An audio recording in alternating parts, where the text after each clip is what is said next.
Hello Sagittarius, Sun, Moon and Rising. These are your messages for December, and a very happy birthday to those of you that are celebrating your solar returns during this time. So let's have a look at what we have coming up for you. The very first card that we have as your underlying energy is the Queen of Swords. Now, I always say that when a court card comes up as an underlying energy, this is usually going to be your energy. It can be the energy of someone else, but if it is someone else, they're really kind of central to your story at this time. I kind of feel like this, well, as you can see already, there's the King and Queen of Swords that come up in this reading, but I'm getting ahead of myself. Let's talk about the Queen of Swords first. Now, she's someone who's been through a very difficult time. She's experienced every difficult, thing that you could imagine, but she's learned from all of that. She's turned all of those difficult experiences into knowledge. And now she's able to make decisions very clearly. She always knows what to do. She's very much about the truth. And, she will only accept the truth from whoever comes to her. It's always kind of bizarre in this because, look, she has one hand out, like calling someone over, as in, she's inviting whoever towards her. And yet she also has a sword in her other hand. And that's her sword of truth. That's the sword that, if you kind of bring bullshit to her, she will cut you down. She's not going to accept any kind of crap, really. She's very intelligent. She's very kind of logical. She's able to detach from her emotions. Now, kind of the negative side of that is that she can come across as kind of cold and emotionally detached. But, we all have emotions. So with this card coming up as your underlying energy, it kind of feels like whatever you've gone through, the difficulties or the challenges that you've experienced, you now see them in a different light. You're now able to have gleaned some kind of knowledge from that, and you're able to make decisions, when decisions need to be made. And if there are any that need to be made this month, because that may be why the Queen of Swords is coming up for you, because there are choices and decisions that you need to make. You're able to make them with a clear head without letting your emotions kind of get too involved in that. Now, what you have coming up at the heart of your reading is the Sun. Yes. So the Sun is the potential for great happiness. It's one of the best cards in the tarot. It's happiness, it's joy, it's childlike joy. It's not, it's a very innocent energy. And I love this card when it comes up. But it's also about illumination, and it's about the truth. So when the Sun shows up, everything is revealed to us. And the example I always give is, if you go out into your garden when the sun's out, you can see every blade of grass. You don't need any effort to see, everything's revealed to us very clearly. Now, with the Queen of Swords coming up as the underlying energy, and with the Sun here, there may be some truths revealed at this time, but you're able to make that decision clearly. You're able to know what to do with it.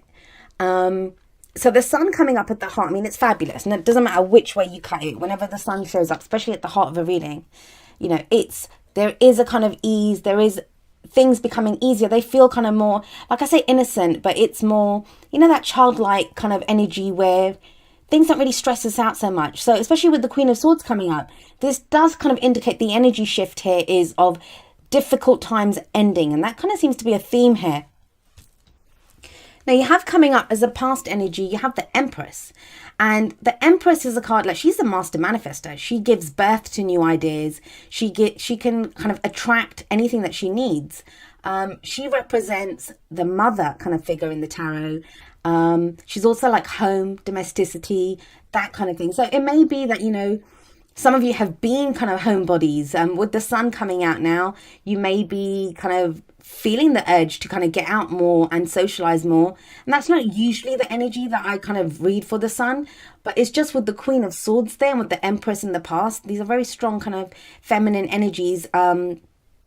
It may be that there's been this whole thing because she's creation, right? The Empress is all about creation.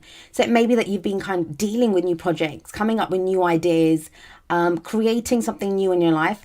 The Empress can also be when, we attract things to ourselves, and not just things, but people as well. The Empress is very attractive, and she can effortlessly attract to herself whatever she wants. So it may be that, you may have been attracting some attention.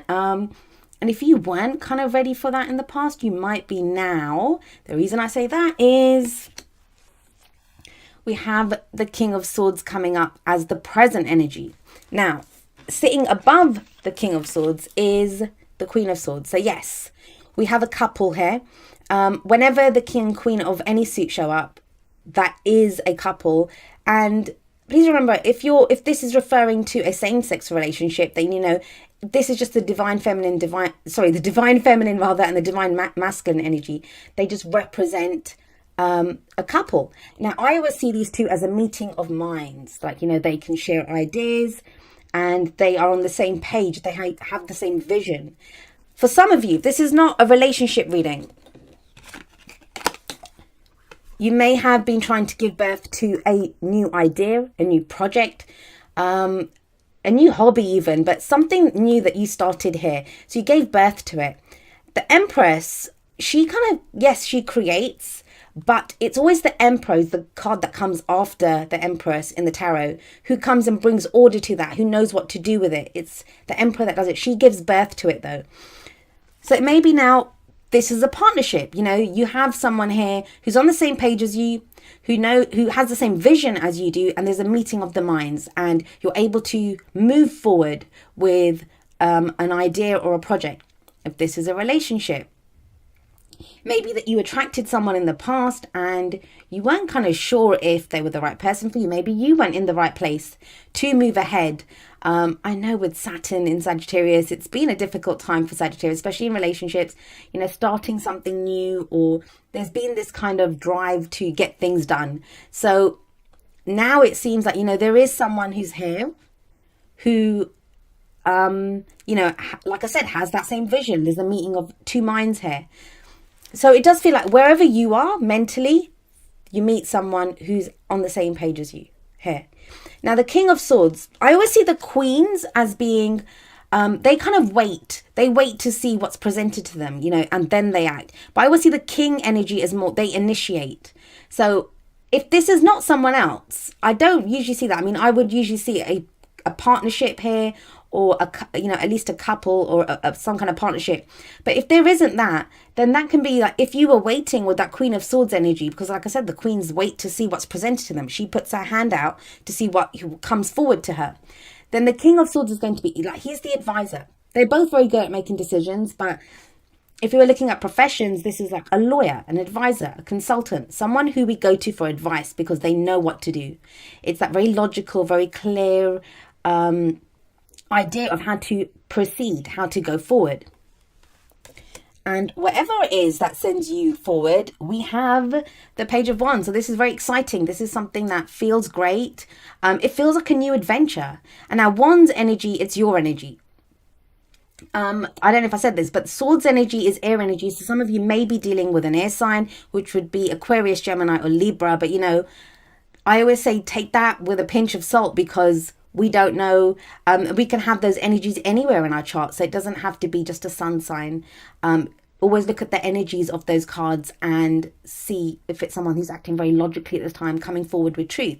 If you're kind of worried that someone's not been telling you the truth, with the King and Queen of Swords coming up, there would be the truth. And with the Sun, that's illumination. So if you've been waiting for some information, you've been waiting for some news, if you're not, you know, waiting for some clarity about something, a relationship, a job, whatever it is, feels like you get that. That's with that King of Swords coming up in the present, it does feel like you get that. But the Page of Wands, to me, it can be good news. It's good news that, you know, gets us excited. Wands are all about our creative energies, you know, the energy that we put out into the world. So when the Page of Wands kind of shows up, this is where we may receive news, and it's something that gets us very excited, and we feel like we want to go forward. The Page of Wands is the adventure. I always see a new adventure beginning when the Page of Wands shows up. The pages to me are kind of like a lesser energy of the aces. So they kind of show new beginnings for me as well. So there is a new adventure coming up for you. And it may have been something that you've been hoping for or wishing for quite a while now. And the reason I say that is the advice card, or the crowning energy that we have for you, is the Star. So some of you may be dealing with an Aquarius, because this is the card for Aquarius, and you do have the King and Queen of Swords there. But the Star card, it's that card, it shows up in the tarot after the Tower. So this is like after a difficult period. This is a card of healing. It's a very spiritual energy. It's that, star that shows up in the night sky to guide us to our wishes, guide us to our dreams. It can be a helping hand. It's the promise of a new beginning. And when I saw the whole spread, and especially with the star card coming up at the end, it very much spoke to me of, the last 3 years. And like I said, I know what it's like. I have a Sagittarius rising sign, and it's been hard with Saturn there. It's been, a lot of the energy, I guess, that Sagittarius usually has kind of been dimmed. I know that's been returning. But with the star card coming up here, this is a new beginning coming up. This is wish fulfillment. This is hope. And that's maybe have been something that, has been missing for a while. You have the Empress here above the star card. So when the Empress shows up above the star card, what that's actually saying is that, you may have started something new. You may have started a new project. You may have, I don't know, this could be the mother card. So that could be parenthood. Maybe you've literally given birth to a child. And it may have been difficult, like you've not known where you're going, which way you're headed. But with the star showing up, it's showing that, yes, you're headed towards your dreams. You're headed towards what you've been wishing for. This is the wish fulfillment card. But more than anything, to me, this talks about new beginnings and healing. It's that healing energy where, we just have hope. It's a very hopeful energy.